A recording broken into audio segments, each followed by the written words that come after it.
సమంత ప్రస్తుతం తన ఫోకస్ మొత్తం తన కెరీర్ పైన పెట్టినట్లు తెలుస్తోంది. ఆరోగ్యం విషయంలో జాగ్రత్తలు తీసుకుంటూనే భవిష్యత్ ప్రాజెక్టులపైన ఎప్పటికప్పుడు ఒక ప్లాన్ చేసుకుంటూ ముందుకు వెళ్తున్నట్లు తెలుస్తోంది. ఇక రకరకాల రూమర్స్ ఎన్ని వస్తున్నా కూడా అమ్మడు ఎప్పుడూ కూడా వాటిపైన పెద్దగా రియాక్ట్ అవడం లేదు. ఇక గాసిప్స్ పుట్టుకొస్తున్నప్పుడు కూడా శామ్ తన మౌనంతోనే బలమైన సమాధానం ఇస్తోంది. జీవితానికి సంబంధించిన అనేక రకాల అంశాలపైన శామ్ అప్పుడప్పుడు కొన్ని కొటేషన్స్ ఇస్తూ వస్తున్నారు. నాగ చైతన్యతో విడాకుల అనంతరం పలు అనారోగ్య సమస్యలకు కూడా ఎదుర్కొన్న సమంత ట్రీట్మెంట్ తీసుకుంటూ మళ్ళీ తన కెరీర్ పైన దృష్టి పెట్టారు.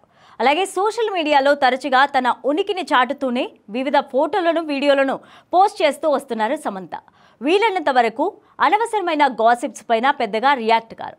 అయితే ఇటీవల నాగ చైతన్య శోభితా ధూళిపాల ఎంగేజ్మెంట్తో మళ్ళీ ఒక్కసారిగా సమంత పేరు ట్రెండింగ్లోకి వచ్చింది. సంబంధం లేని రూమర్స్తో సమంత పేరును హైలైట్ చేయడం శామ్ ఫ్యాన్స్కు అస్సలు నచ్చడం లేదు. శోభిత చెల్లి పేరు కూడా సమంత అవ్వడంతో ఈ పేరు ట్రెండ్ అవుతోంది. ఇప్పుడు సమంత ఓ దర్శకుడితో డేటింగ్లో ఉందంటూ ఫేక్ రూమర్ వినిపిస్తోంది. ఇక సమంత చాలా రోజుల తర్వాత అన్ని రూమర్స్కు ఒక కౌంటర్ ఇచ్చే ప్రయత్నం చేశారు. అది కూడా చాలా సింపుల్గా ఒక కొటేషన్తో ఇచ్చి పడేసింది.